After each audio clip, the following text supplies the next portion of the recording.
वालेकुम दोस्तों, कैसे हैं आप सब। उम्मीद करती हूँ कि आप सब ठीक होंगे। कल के सबक में हम लोगों ने बाब के बारे में पढ़ा था कि सुलासी मुजर्रद मुत्तरिद के कितने बाब हैं, फिर सुलासी मुजर्रद शाज़ के कितने बाब हैं, सुलासी मज़ीद फ़ी बाहमज़ा वस्ल के कितने बाब हैं, बेहमज़ा वस्ल के कितने बाब हैं, फिर और रुबाई के बारे में पढ़ा कि उनके कितने बाब हैं। उन सारी चीज़ों को हमने पढ़ा। उसके बाद हमने कल के सबक में ही सुलासी मुजर्रद मुत्तरिद के 5 बाब को पढ़ लिया था और सुलासी मज़ीद फ़ी बाहमज़ा वस्ल के भी 9 बाब को हमने कल के सबक में पढ़ लिया था।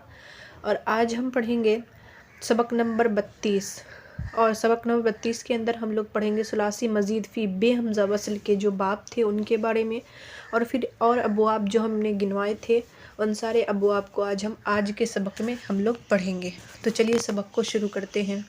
32वां सबक सुलासी मज़ीद फ़ी बेहमज़ा वस्ल के 5 बाब है।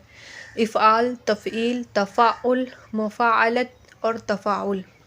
ये सुलासी मज़ीद फ़ी बेहमज़ा वस्ल के जो 5 बाब थे उन बाब को बताया गया है कि नंबर 1 क्या है, इफ़आल, नंबर 2 तफ़ईल, नंबर 3 तफ़ाउल, नंबर 4 मुफ़ाअलत और नंबर 5 क्या है, तफ़ाउल।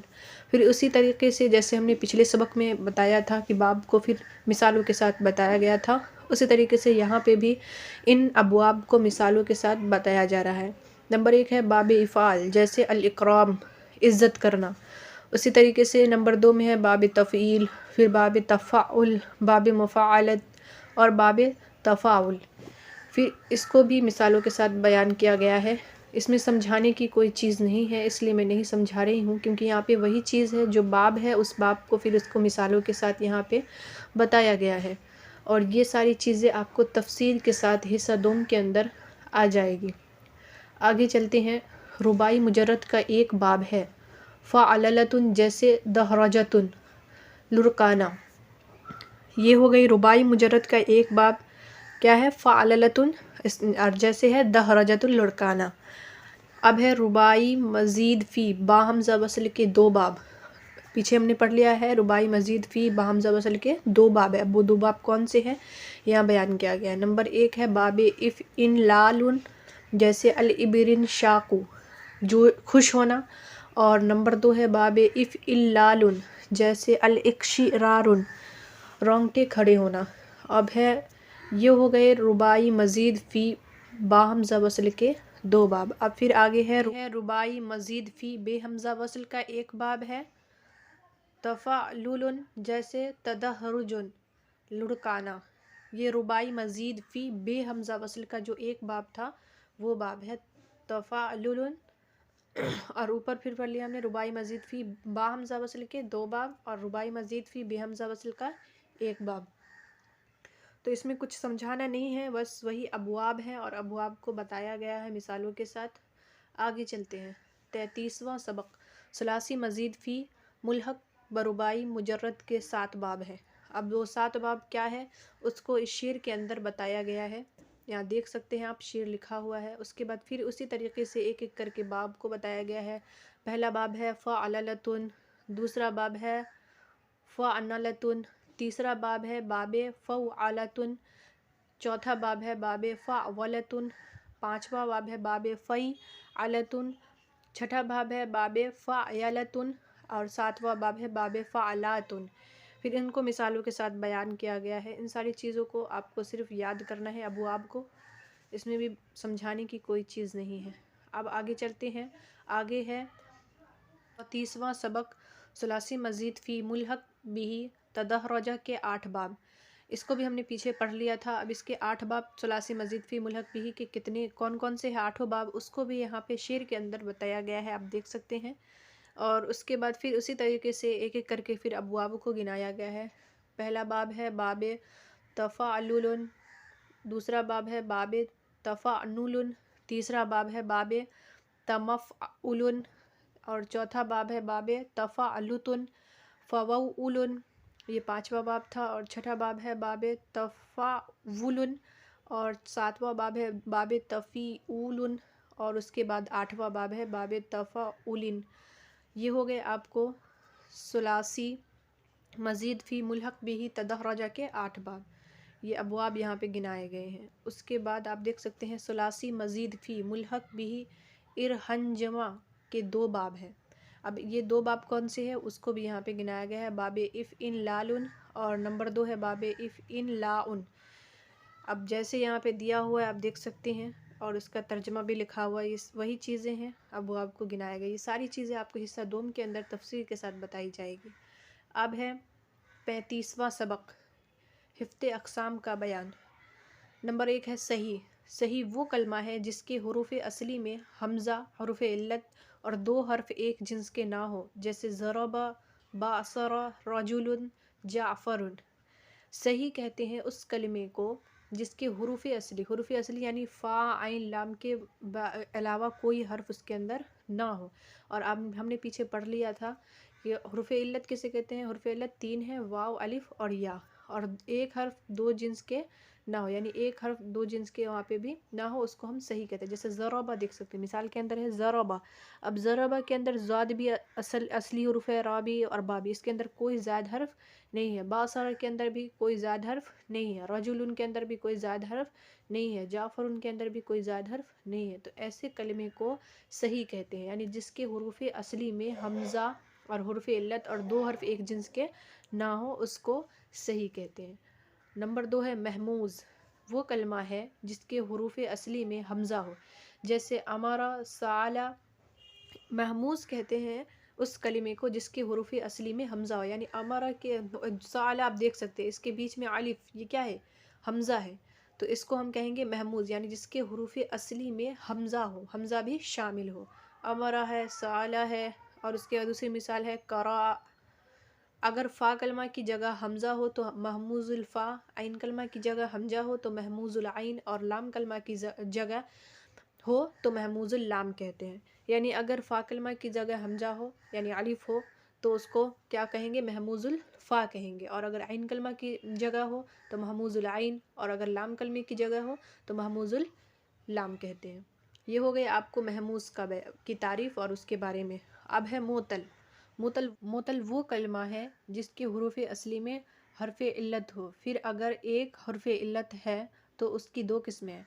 मोतल कहते हैं उस कलीमे को जिसके हर्फ असली में हर्फ इल्लत मौजूद हो, यानी वाव, अलिफ, या में से कोई हर्फ उसके अंदर मौजूद हो, उसको मोतल कहते हैं। और अगर एक हर्फ इल्लत है तो उसकी फिर 2 किस्में, उसको 2 किस्मों पर बांटा गया है। अब वो 2 किस्में कौन सी है वो नीचे आ रही है मिसाल। नंबर 3 है मिसाल। वो मोतल है जिसके फ़ा कलमे की जगह हर्फ इल्लत हो, जैसे वादा, वर्दुन। अब वादा के अंदर आप देख सकते हैं वाव, ये वाव क्या है, हुरूफ इल्लत में से है। वाव, अलिफ, या, ये तीनों हुरूफ इल्लत है, और ये वादा के अंदर जो वाव है ये हर्फ इल्लत है, तो ये किसकी जगह पे है, फ़ा कलमे की जगह पे, तो इसको क्या कहेंगे, मिसाल कहेंगे।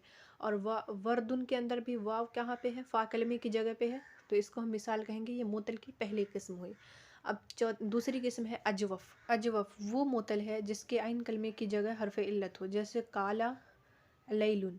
अब अजवफ़ ये मोतल की दूसरी किस्म है कि जिसके आइन कलमे की जगह हर्फ इल्लत हो तो उसको अजवफ़ कहते हैं, यानी मोतल की दूसरी किस्म कहते हैं। अब काला के अंदर आप देख सकते हैं काफ के बाद क्या है, अलिफ है, और अलिफ हर्फ इल्लत में से है, तो ये हो गया अजवफ़। अब लैलुन के अंदर भी या आप देख सकते हैं क्या है, हुरूफ इल्लत में से है, या, वाव, अलिफ और या, तो या भी हुरूफ इल्लत में से है, तो ये मोतल की दूसरी किस्म यानी अजवफ़ होगी। अगर आइन कलमे की जगह हर्फ इल्लत हो तो अजवफ़ होगी।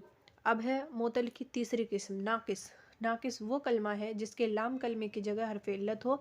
नंबर 3 है नाकिस।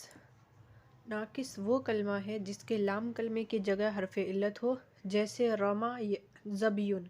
अब आप नाकिस कहते हैं जिसके लाम कलमे की जगह हर्फ इल्लत हो। अब देख सकते हैं रमा के अंदर या जो है, या ये क्या है, हर्फ इल्लत में से है, और हर्फ इल्लत लाम कलमे की जगह हो तो वो क्या होगा, नाकिस होगा। अब ज़बियुन के अंदर भी या है और या हर्फ इल्लत में से है, तो ये क्या हो जाएगा, मोतल की तीसरी किस्म यानी नाकिस होगा। तो यहाँ पे आपने मोतल की तीनों किस्मों को हमने पढ़ लिया। मिसाल, नंबर 1 मिसाल, नंबर 2 अजवफ़, और नंबर 3 नाकिस। ये हो गई मोतल की तीनों किस्में। अब है नीचे लफ़ीफ़। लफ़ीफ़ वो कलमा है जिसमें 2 हर्फ इल्लत हो और उसकी भी 2 किस्में, यानी लफ़ीफ़ कहते हैं उस कलिमे को जिसके अंदर 2 हर्फ इल्लत हो, यानी वाव अलिफ या में से 2 हर्फ आ रहे हों तो उसको लफ़ीफ़ कहेंगे। और फिर इसकी भी 2 किस्में हैं, लफ़ीफ़ मफ़रूक और लफ़ीफ़ मक़रून। अब लफ़ीफ़ मफ़रूक किसे कहते हैं और लफ़ीफ़ मक़रून किसे कहते हैं वो आगे आ रहा है। लफ़ीफ़ मफ़रूक वो लफ़ीफ़ है जिसमें 2 हर्फ इल्लत जुदा हो, जैसे वलिया और वहयुन के अंदर आप देख सकते हैं वलिया के अंदर जो वाव है ये हर्फ इल्लत में से है, फिर लाम ये हर्फ इल्लत में से नहीं है, फिर या है ये क्या है हर्फ इल्लत में से।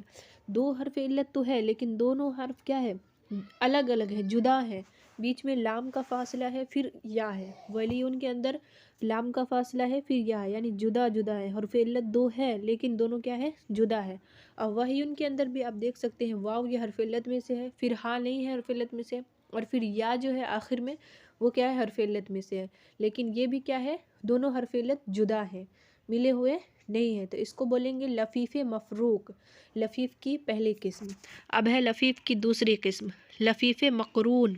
वो लफ़ीफ़ है जिसमें 2 हर्फ इल्लत मिले हुए हो, जैसे तूबा। अब तूबा के अंदर आप देख सकते हैं वाव और या ये दोनों हर्फ इल्लत में से है और दोनों क्या है मिले हुए हैं, इसमें कुछ भी फासला बीच में नहीं है, ना लाम है ना या है, कोई भी हर्फ बीच में नहीं है, ये दोनों क्या मिले हुए हैं। यौमन के अंदर भी आप देख सकते हैं वाव और मीम ये दोनों हर्फ इल्लत में से है और दोनों क्या है मिले हुए हैं, इसके बीच में कोई भी हर्फ नहीं है जिससे कि फासला हो सके। तो ये हो गए लफ़ीफ़ मक़रून, ये लफ़ीफ़ की दूसरी किस्म हो गई। लफ़ीफ़ की पहली किस्म थी लफ़ीफ़ मफ़रूक और दूसरी किस्म हो गई लफ़ीफ़ मक़रून। लफ़ीफ़ मफ़रूक कहते हैं जिसमें 2 हर्फ इल्लत हो लेकिन दोनों क्या हो जुदा हो, और लफ़ीफ़ मक़रून कहते हैं जिसमें 2 हर्फ इल्लत तो हो लेकिन वो आपस में क्या हो मिले हुए, उसमें कुछ वो एक दूसरे से जुदा ना हो। अब आखिर में आप देख सकते हैं अब है मुज़ाफ़। मुज़ाफ़ वो कलमा है जिसमें 2 हर्फ एक जिन्स के हो, जैसे मद्दा सबबुन ज़लज़लतुन। मुज़ाफ़ कहते हैं उस कलिमे को जिसमें 2 हर्फ एक ही जिन्स के हो, जैसे मिसाल के तौर पे यहाँ पे दिया हुआ है मद्दा। मद्दा के अंदर जो दाल है इस पे तशदीद है, यानी इसके अंदर 2 दाल लिखे हैं पढ़े जाएंगे मद्दा, तो 2 दाल है और दोनों दाल क्या है 2 दाल मतलब एक हर्फ एक ही जिन्स के 2 हर्फ है, तो 2 हर्फ एक ही जिन्स के 2 हर्फ हो तो उसको क्या कहेंगे मुज़ाफ़ कहेंगे। अब सबब उनके अंदर भी 2 बा है, एक ही जिन्स के 2 हर्फ है। ज़लज़लत उनके अंदर भी एक ही 2 हर्फ है एक ही जिन्स के, तो एक जिन्स के 2 हर्फ जो भी जिस कलमे के अंदर हो वो क्या कहलाएगा मुज़ाफ़ कहलाएगा। तो ये हो गई मुज़ाफ़ की तारीफ़। अब यहाँ पे शेर दिया हुआ है और इस शेर के अंदर में 7 किस्मों को बयान किया गया है।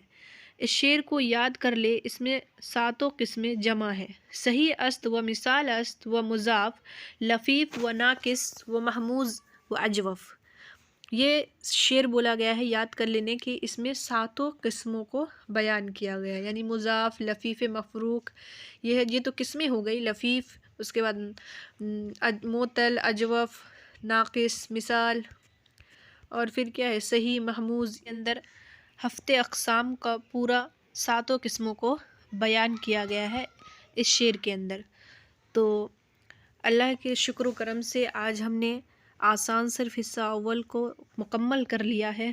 आज हमने आसान सिर्फ हिस्सा अव्वल के पूरे सबक को मुकम्मल कर लिया है। इस किताब को आज हमने पूरा ख़त्म कर लिया है। अब इसका हिस्सा 2 इंशाअल्लाह मैं अगर आप लोगों को पढ़ना है तो आप मुझे कमेंट बॉक्स में बता सकते हैं, मैं इंशाअल्लाह उस किताब को मैं इसका हिस्सा 2 लाने की ज़रूर कोशिश करूँगी। आसान सिर्फ ये हिस्सा अव्वल था जिसको मैंने मुकम्मल कर दिया है आज के सबक में, और अगर आपको इसका हिस्सा 2 पढ़ना है तो आप मुझे कमेंट में बता सकते हैं, मैं इंशाअल्लाह हिस्सा 2 भी पढ़ाने की कोशिश ज़रूर करूँगी। तो मिलते हैं मिलेंगे इसी तरीके से अगली किताब के साथ अगली वीडियो में। तब तक के लिए अपना ख़याल रखिएगा। अगर वीडियो पसंद आई हो तो लाइक कीजिए, शेयर कीजिए और सब्सक्राइब कीजिए, और अपने दोस्तों को भी शेयर कीजिए ताकि उन लोगों को भी पता चल सके और इस इल्म का वो भी फ़ायदा उठा सके।